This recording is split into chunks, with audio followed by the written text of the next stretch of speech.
Welcome to STERA 3D.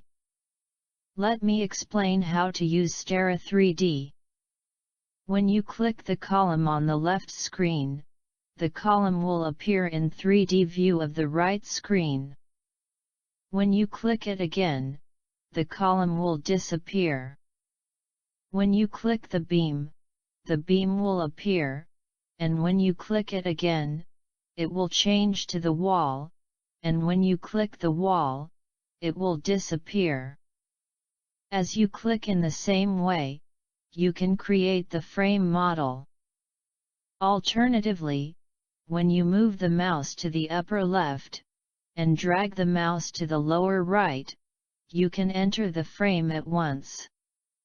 Let's enter the span length. If you want to enter 6 meter span, please enter 6000 millimeters. In the orthogonal direction, let's assume 8 meter span, so please input 8000 millimeters. The floor height could be 3 meter, so 3000, and for the weight of the floor, we assume 2000 kN.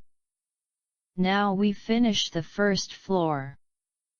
To enter the second floor, please click the black triangle to go upstairs. You can create a frame by clicking the member as you did before. Or, if the plan is the same as the first floor, you can copy the plan by clicking the white triangle. Let's go up to the third floor by clicking black triangle, and copy the lower plan by clicking white triangle. Now we finish making 3-story building. Let's enter the information of the members. Please click the column icon in the upper left. Already, there are initial data as a default. If you want to change the data, for example to be 70 cm size, please modify the data and click the Add button, then the new data was saved as C1 type. Let's click the beam icon. As the same as the column, there are initial data as a default with 30 cm width, 60 cm height, and 15 cm slab thickness. Let's leave it as it is. In the initial frame, the member type number is C1 for all of the columns and B1 for all of the beams.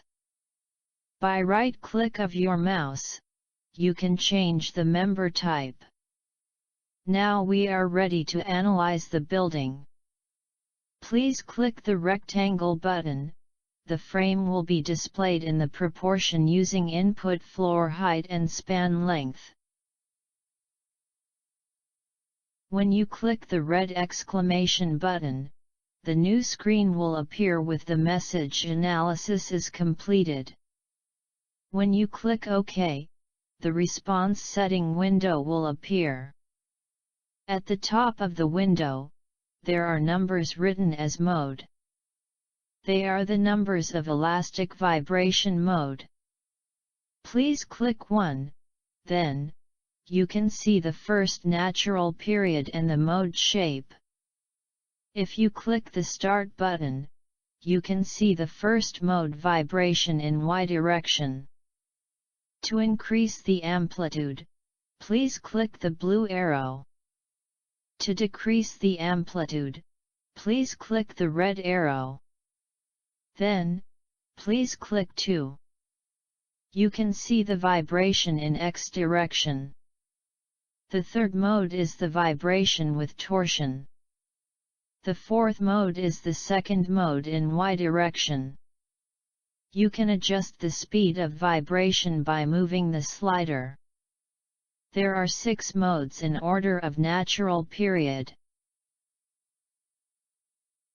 Second stage of the response setting window is written as static load. It is so-called static nonlinear pushover analysis.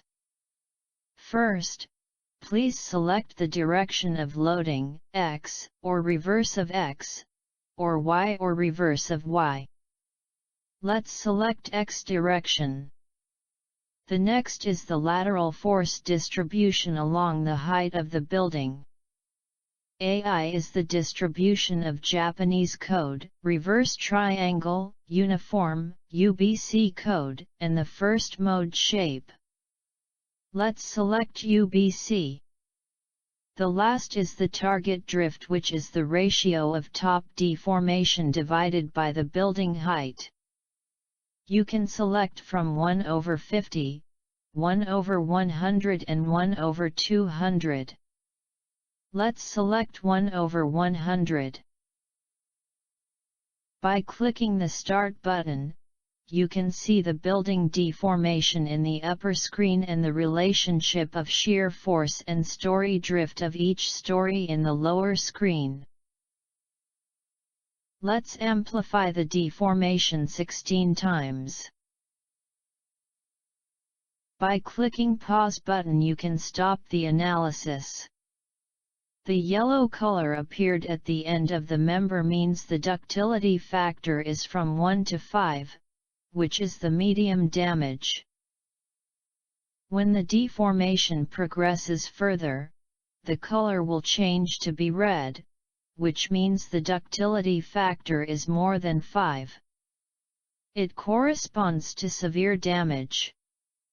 When you look at the lower screen, you can see the shear force of the first floor is around 0.4 times building weight.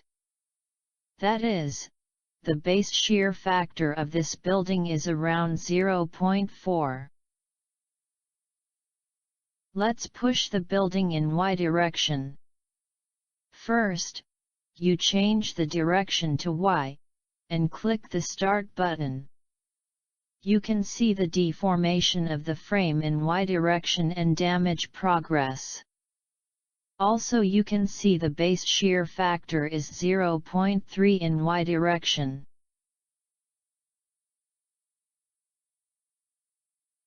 The third stage of vibration setting window is written as earthquake.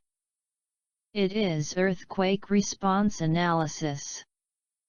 You must select the input ground acceleration data first. Please click File X. There are samples of earthquake acceleration data in a Data Waves folder.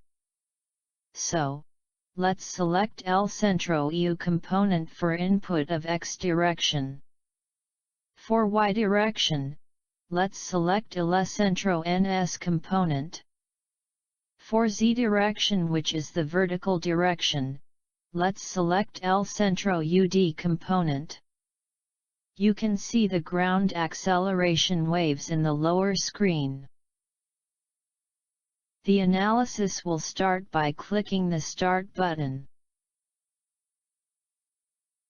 You can see the progress of analysis by red color in the wave. In the upper screen, you can see the movement of building and damage propagation. From the pull-down menu in the response setting window, if you select the second one, the top displacement response at the center of gravity of the top floor will be displayed in the lower screen. If you select the third one, the orbit of the top displacement is displayed. The fourth one is the relationship between top displacement and base shear. The fifth one is the energy response. Energy dissipated by viscous damping is yellow 1, and energy dissipated by nonlinear hysteresis is white 1, and input earthquake energy is red 1.